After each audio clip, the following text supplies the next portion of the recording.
Futbolda hamma ham tug'ma talant emas, lekin shunaqalar bor, ular talant, lekin shu talantidan foydalanish o'rniga pulga uchib ketishadi. Bugun shunaqa futbolchilardan 5 tasini eslamoqchiman. Ya'ni top 5 futbolni emas, pulni tanlagan futbolchilar. Juda ham qiziq video. Sizlar bilan Shuhrat, Setata Sports O'zbekiston kanali.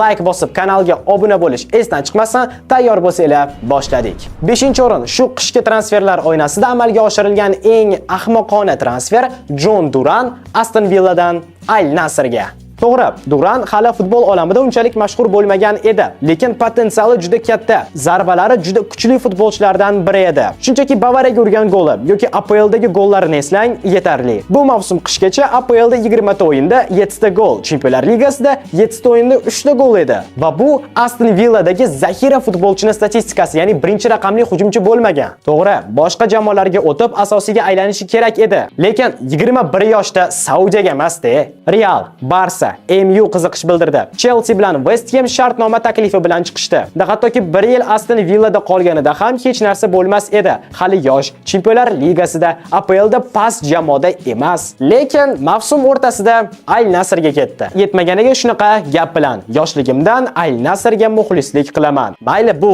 haqiqat bo'lsa ham, lekin juda ham kulgili. 4-o'rin talant bo'yicha Pedri Gavilardan qolishmagan, lekin o'z potensialini chetga surib qo'ygan va yana Saudiyaga uchib ketgan Gabri Veiga. Gabri Veiga yosh va iqtidorli ispaniyalik futbolchi. Pozitsiyasi yarim himoyachi. Man City, Liverpool futboliga tushar edi. Aytib o'tganimdek, talant bo'yicha Pedri Gaviladan qolishmagan edi. Shunchaki uni rivojlantirish kerak edi, chunki Celta bilan Barsani menimcha baribir farqi bor. Manchester City, Liverpool, Chelsea va Napoli kabi Yevropaning eng yaxshi klublaridan qiziqish bildirilgan. Lekin bu qiziqishlarga qaramay, 23-yil avgust oyida 40 million yevroga Saudiyaga Al Ahli jamoasiga o'tadi. Uning bunday qarori muxlislar, ommaviy axborot vositalari va futbolchilar tomonidan tanqid qilingan. Real Madrid sobiq yarim himoyachisi Toni Kroos bu haqida hijolatli deb izoh qoldirgan. Demak, pul istalgan yoshda hamma narsadan ustun bo'lishi mumkin va Gabri Veiga bunga yaqqol misol. 3-o'rin tojsiz qirol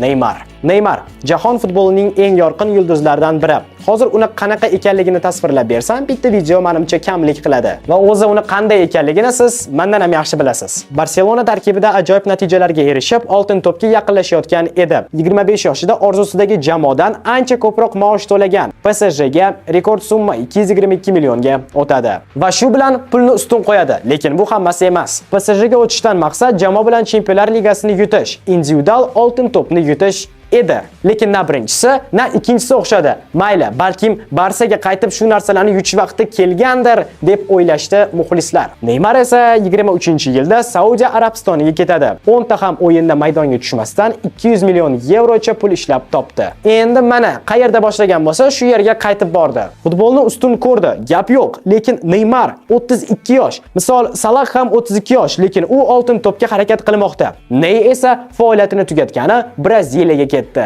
Vaholanki Neymarning talanti menimcha Cristiano Ronaldodan ham ustunroq edi.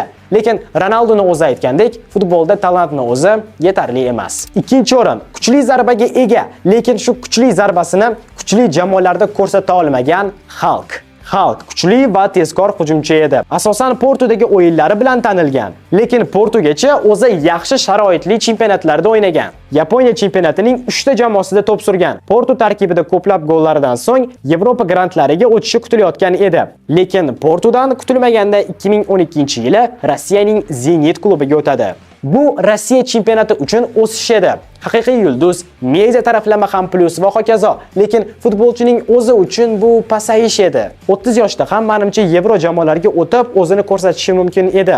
Lekin 2016-yilda u Xitoy klubiga o'tib, futbol tarixida emas, balki bank hisobida iz qoldirishni tanladi. Shuning bilan kuchli zarbalarni faqat Xitoyda berib yurdi va 4 yil davomida yaxshigina pul ishlab oldi. Endi Oscar goes to Oscar. Ya'ni birinchi o'rin Oscar. Oscar rostdan ham talanti bo'lib turib, pulni tanlagan eng mashhur futbolchilardan biri. Hozirgi Vinicius, Rafinha, Neymardan kam joyi bo'lmagan. 2017-yilda u Chelsea tarkibida porlayotgan payti Xitoy klubidan 24 million yevrolik taklif oldi. Bu yillik ish haqqi 20 million 800 ming funt sterling degani. Bu taklif Oscarni o'sha payti dunyodagi eng ko'p maosh oluvchilar orasiga kiritar edi va Oscar tanladi pulni. Menimcha siz ham agar shunday taklif tushganda futbolni tanlagan bo'lardingiz. Shundan so'ng u katta futbol sahnasidan g'oyib bo'ldi. Bu qanchalik to'g'ri qaror ekanligini faqat o'zi biladi. Lekin bitta narsani aniq ayta olaman, Oskar bu talanti bilan Chempionlar Ligasi individual sovrinlaridan oltin to'p yutish o'rniga pulni ustunroq ko'rdi. Futbol esa navbatdagi afsungarni yo'qotdi. Futbolchilar asosan pulni tanlashadi, chunki yoshlikda aynan shu narsaga muhtoj bo'lishgan. Balki siz u bizga ham shunday taklif tushganida, biz ham futbolda tanlagan bo'lar edik. O'zi sizlar yana qanaqa futbolchilarni bilasizlar? Futboldan ko'ra pulni ustun ko'rganlarni izohlarda yozib qoldiringlar. Agar shu video yaxshi natija ko'rsatsa, teskarisini qilamiz. Pulni emas, futbol faoliyatini tanlaganlar haqida. Shuning uchun like bosib, kanalga obuna bo'lish esdan chiqmasin. Sizlar bilan Shuhrat bo'ldi. Setata Sports O'zbekiston kanali. Keyingi videolarda ko'rishguncha, xayr.